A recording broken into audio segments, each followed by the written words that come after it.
दोस्तों, एक दिन एक लड़की अपने बॉयफ्रेंड के पास फोन करती है और उसको बोलती है कि आज रात को मेरे घर पर कोई नहीं रहेगा। अगर तुम आ जाओ तो हम दोनों लोग बातचीत करेंगे और मौज मस्ती करेंगे। अपनी गर्लफ्रेंड की बात सुनकर लड़का बहुत खुश हो जाता है। इसीलिए वो रात को जैसे ही अंधेरा होता है अपनी प्रेमिका के घर पे पहुंच जाता है और रास्ते में ही वो कुछ शक्तिवर्धक दवाएं खा लेता है। इसीलिए जब वो अपनी प्रेमिका के घर पे पहुंचता है, थोड़ी ही देर में उसके ऊपर उन शक्तिवर्धक दवाओं का असर होने लगता है।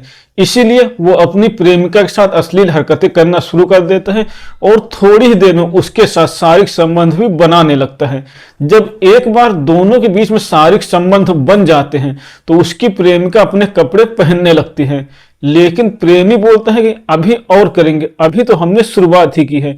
ऐसे ही बोल बोलकर प्रेमी अपनी प्रेमिका के साथ लगभग 7 घंटे तक शारीरिक संबंध बनाता रहता है और 7 घंटे तक शारीरिक संबंध बनाने की वजह से प्रेमिका की हालत खराब हो जाती है। वो बिल्कुल मरने की अवस्था में पहुंच जाते हैं। इसीलिए उसका प्रेमी उसको उसी हालत में छोड़कर वहां से भाग जाता है और उसकी प्रेमिका वहीं पर पड़ी रहती है।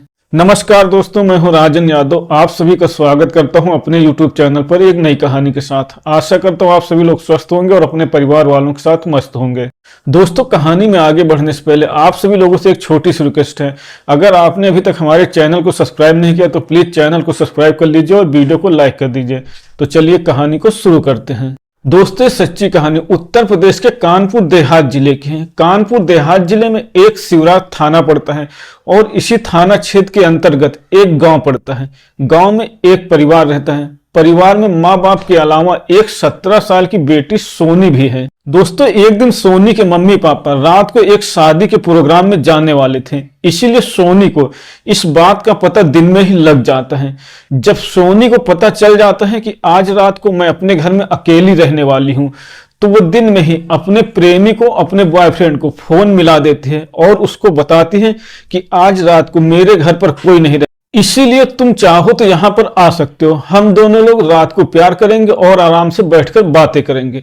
अपनी प्रेमिका सोनी की बात सुनने के बाद उसका बॉयफ्रेंड कुलदीप तुरंत तैयार हो जाता है। इसीलिए जैसे ही रात हो जाती है उसके मम्मी पापा शादी में चले जाते हैं। वो तुरंत सोनी के घर पे आ जाता है और दोनों आने के बाद बैठकर बातचीत करना शुरू कर देते हैं। लेकिन जब सोनी और कुलदीप बैठकर बातचीत कर रहे थे तभी कुलदीप अपनी जेब से कुछ शक्तिवर्धक दवाएं निकालता है और उन दवाओं को खा लेता है। दवाएं खाने के बाद थोड़ी ही देर में उसके ऊपर उन दवाओं का असर होने लगता है। इसीलिए वो अपनी प्रेमिका सोनी के साथ अश्लील हरकतें करने लगता है और थोड़ी ही देर में उसको भी शारीरिक संबंध बनाने के लिए तैयार कर लेता है।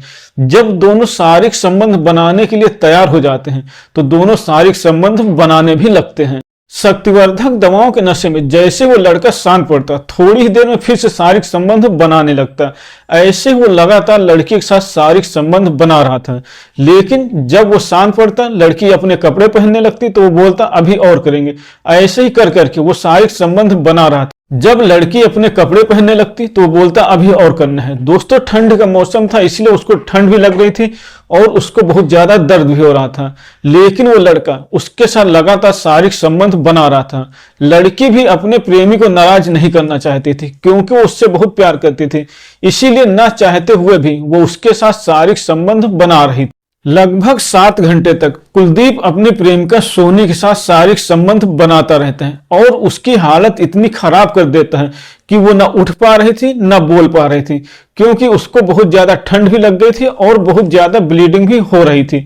उसकी हालत बिल्कुल खराब हो जाती है। दोस्तों, जब लड़के को लगता है उसकी प्रेमिका की हालत बहुत ज्यादा खराब हो गई है, उसको ठंड लग गई है, तो वो आग जलाकर उसको गर्मी देने की कोशिश करता है। लेकिन उसका भी उसके ऊपर कोई असर नहीं होता। इसीलिए वो उसको उसी हालत में वहां पर छोड़कर भाग जाता है। जब वो लड़का उसको छोड़कर वहां से भाग जाता है तो थोड़ी ही देर में उसकी मौत हो जाती है और मौत हो जाने के बाद उसकी डेड बॉडी वहीं पर पड़ी रहती है। जब सुबह होती है उसके माँ बाप आते हैं तो अपनी बेटी को आवाज देते हैं, लेकिन बेटी कोई जवाब नहीं देती। जब माँ बाप घर के अंदर जाते हैं तो वो देखते हैं उनकी बेटी बिस्तर पर लेटी हुई है, लेकिन उसके शरीर पर एक भी कपड़ा नहीं है। इसलिए माँ पहले अंदर जाती है और अपनी बेटी के शरीर को कपड़ों से ढकती है।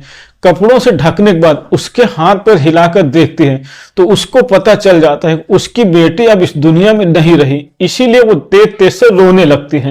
उसके रोने की आवाज सुनकर पास पड़ोस के लोग भी इकट्ठा हो जाते हैं और वहां पर काफी भीड़ हो जाती है। तभी कोई पुलिस को भी सूचना दे देता है और थोड़ी ही देर में वहां पर पुलिस आ जाती है। पुलिस आने के बाद उस लड़की की लाश के आसपास से कुछ सबूत इकट्ठा करती है और उसकी लाश को पोस्टमार्टम के लिए भेज देती है। दोस्तों, पुलिस उस लड़की की लाश को पोस्टमार्टम के लिए भेजने के बाद उसके माँ बाप से पूछताछ करती है तो उसके माँ बाप बताते कि हम लोग कल शादी में गए थे और हमारी बेटी घर पर अकेली थी। इसके बाद पुलिस को उसकी लाश के पास से शक्तिवर्धक दवाओं के कुछ खाली रैपर मिलते हैं। इसलिए पुलिस उसके माँ बाप से उस लड़की का मोबाइल लेती है और उसकी कॉल डिटेल निकलवाती है। लड़की का मोबाइल लेने के बाद पुलिस उसकी कॉल डिटेल निकलवाती है तो उसमें से एक नंबर आता है जो घटना वाले दिन कई बार डायल किया गया था।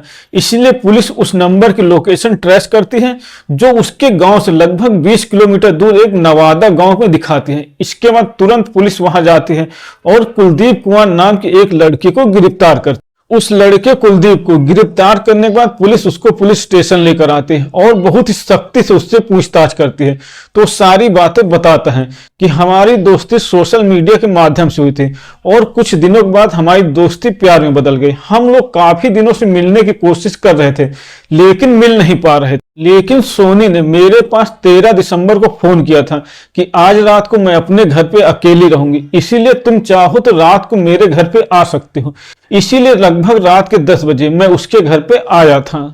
कुलदीप पुलिस को यह भी बताता है कि मैं अपनी प्रेमिका के साथ पहली बार शारीरिक संबंध बनाने वाला था, इसीलिए मैंने शक्तिवर्धक दवाई खा ली थी और उस शक्तिवर्धक दवाई के नशे में मैं अपनी प्रेमिका सोनी के साथ लगभग 7 घंटे तक शारीरिक संबंध बनाता रहा।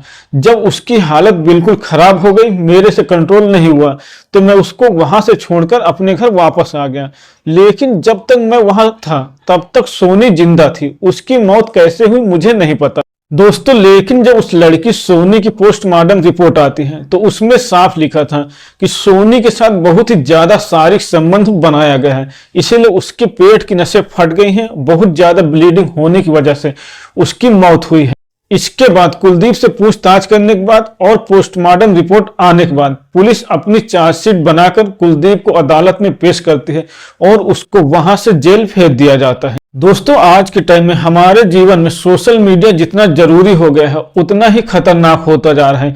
इसीलिए अगर आपने अपने बच्चों को मोबाइल दे रखा है तो उसको जरूर टाइम टाइम से देखते रहिए कि वो सोशल मीडिया पे क्या देख रहे हैं, क्योंकि सोनी के माँ बाप अगर अपनी बेटी के मोबाइल को टाइम टाइम से चेक करते रहते होते तो उनको जरूर पता चल जाता कि उनकी बेटी सोशल मीडिया पे किससे चैटिंग कर रही है और शायद सोनी आज जिंदा होती। तो दोस्तों, फिलहाल ये थी आज की कहानी। अगर आपको पसंद आई हो तो वीडियो को लाइक करें और चैनल को सब्सक्राइब करें।